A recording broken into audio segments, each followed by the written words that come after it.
Labdien! Es esmu dr. Trojskis, AIVA klinikas virsārsts, vispārējais ķirurgs.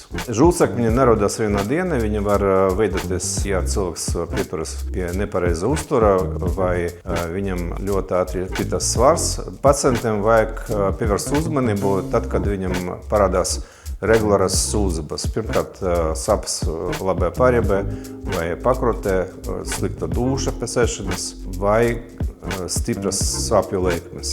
Žultsakmeņa slimība var dot ļoti smagas sarežģījumus, kuras grūti ārstējamas un aizņem ilgu laiku.